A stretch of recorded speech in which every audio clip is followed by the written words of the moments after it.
And now, an important message from Mr. Udo.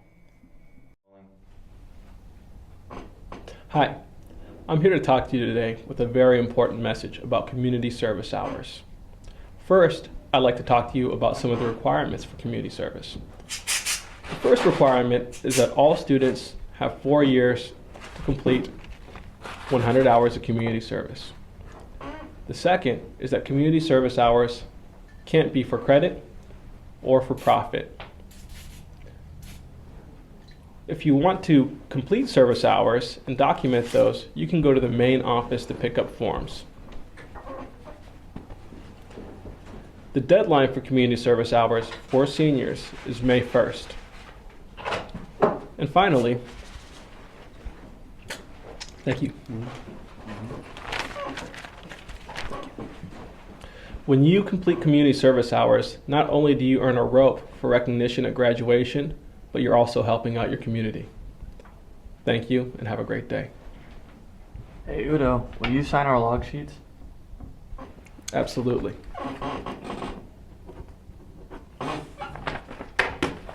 Thank you.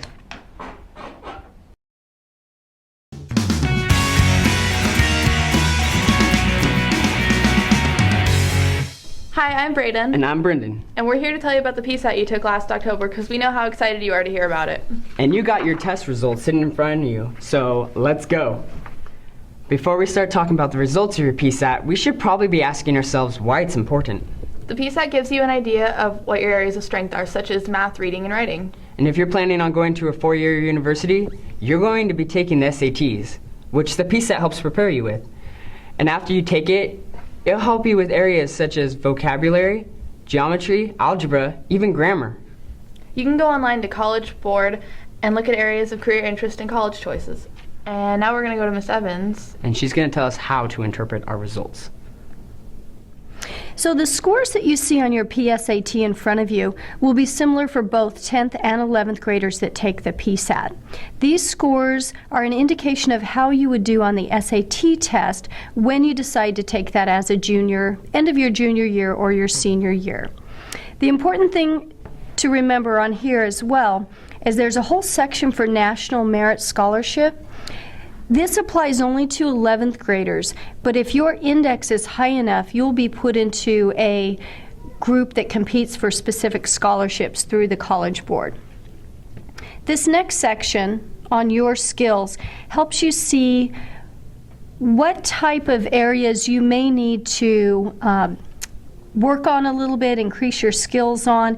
Each section is broken down. The reading is broken down into these areas, and it will tell you exactly how many questions you answered correct in each section, such as the meaning of words or reasoning and inference. For math, it's broken down into these sections: numbers of operations, algebra, and functions, and again, it will tell you which ones you answered correctly. And the same for writing. So it will be important for you to look at where you did well, and then those areas that you may want to spend a little more time on before you take your SAT test. Down here in the corner, there's an access code. This is going to be important for you to get online at some point and go to collegeboard.com/quickstart, and you can create your own profile to look at your scores, look at careers that match up with these scores, and get an idea of what you can do in the future for test-taking practice skills. The last section, called Your Answers, actually will tell you what questions you answered correctly and how difficult those questions were. If they were easy, medium, or more difficult, and you have your answer booklets or your test booklets next to you, you can actually look up each question, see the question, and then see how you answered those questions. The final portion is called Next Steps, and that's where, again, you can go on to My College Board Quick Start and get an idea of what you might want to do in the future, look at schools that have your particular program or career path, and then again get some ideas on how to strengthen your skills. So if you have any questions regarding your test scores, please make sure you come by and see me.